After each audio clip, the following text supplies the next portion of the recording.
meninos e meninas do meu Brasil. Hoje vamos falar do filme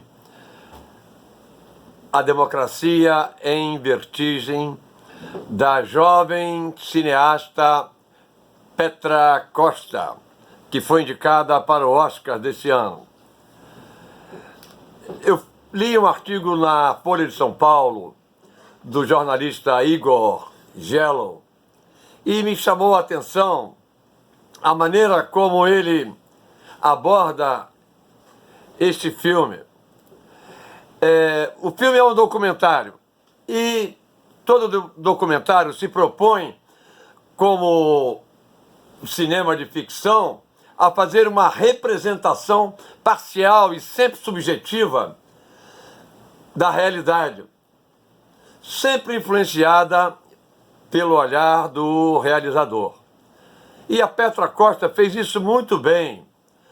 O filme não faz outra coisa do que reproduzir a história do Brasil atual, presente, aquilo que os americanos chamam de current history, de maneira fantástica, uma linguagem moderna, rica, atualizada. Mas o filme vai além dos documentários convencionais, quando ele faz uma narrativa em primeira pessoa com a voz da própria diretora em off, funcionando como um fio condutor do enredo do princípio ao final, uma espécie de personagem narrador ou de um eu lírico, que é um recurso inédito no gênero documentário. Isso permite à diretora se envolver de corpo e alma na narrativa e expressar livremente a sua emoção, apesar do tom comedido de sua fala. Tudo isso no mais autêntico estilo romântico e revolucionário.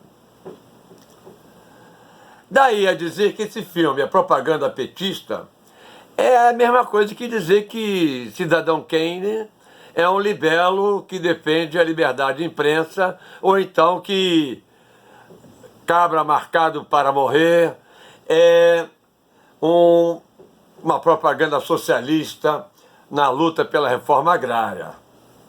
O filme realiza fielmente a sua função social, uma vez que desmascara a farsa do impeachment de Dilma Rousseff e a manipulação da justiça para impedir a candidatura do presidente Lula em 2018. Além disso, é uma aula de história recente, como eu falei, de current history. Pois foi esse belíssimo documentário que serviu de pretexto para o jornalista Igor Gello atacar o PT no jornal A Folha de São Paulo. Vejamos alguns comentários do colega jornalista. Ele abre o artigo com palavras reveladoras de seu total desconhecimento de arte cinematográfica. Ele começa assim: a renovada e tediosa polêmica sobre o documentário Democracia em Vertigem, a peça de propaganda petista, ora indicada ao Oscar, é reveladora da pobreza intelectual que permeia o debate público brasileiro. Ora, ele já abre com uma expressão que depois contra ele. A tediosa polêmica. Desde quando um jornalista encara uma polêmica como tédio? Jornalista vive de polêmica. E depois ele parte para o ataque e diz que o filme é peça propagandística do PT. Ora, como eu disse anteriormente, é a mesma coisa que dizer que, então, que Cabra Marcado para Morrer, que é um documentário espetacular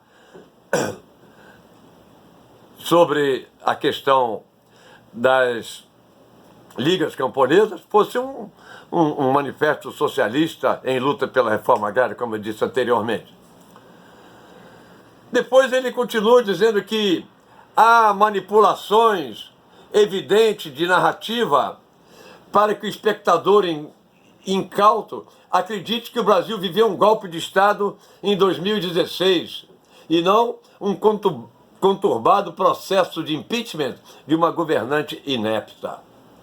Ora, a partir daí, ele começa a fazer uma série de críticas tendenciosas que fazem coro à campanha de difamação do PT e do governo Dilma, até culminar com a crítica ao governo atual de Bolsonaro, tendo esse como outra face do governo Dilma, como se ambos fossem a mesma coisa, porém em lados opostos. O colega jornalista se comporta como a maioria dos profissionais da mídia corporativista, que faz aquele velho vício jornalístico de pegar um pretexto para atacar e desconstruir aqueles dos quais eles discordam. Igor Gellow não analisa o filme, ele simplesmente usa o filme para atacar o PT e o governo Dilma e Lula. Agora, surpresa maior foi o comentário do professor de filosofia Paulo Ghirardelli ao comparar o filme de Petra a um trabalho de conclusão de curso, um TCC de aluno universitário. Ora, quem dera que eu tivesse sempre trabalhos desse nível para corrigir e arguir, eu que sou professor de ensino superior há mais de 20 anos. Com todo respeito e sincera admiração que tenho pelo trabalho do colega no campo da filosofia, peço máxima vênia para discordar e dizer que ele também se desvia da análise do filme para corroborar as críticas do jornalista citado anteriormente. Ambos, o jornalista e o filósofo, se equivocam pelas razões já citadas. Tanto um quanto o outro se afastam da análise do filme e conduzem a argumentação para o campo da política, da economia e do conflito partidário. Ora, professor, cinema é arte, é criação, é representação da realidade. E a arte vai muito além da filosofia e das ciências, como já nos ensinava Aristóteles. Enquanto a ciência mostra o que é, a arte aponta para o que pode ser.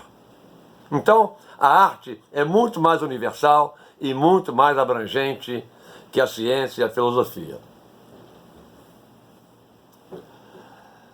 Mais uma vez, agradeço a atenção de todos e convido-os a assistir um próximo vídeo sobre o mesmo assunto: cinema, literatura e artes em geral. Até lá!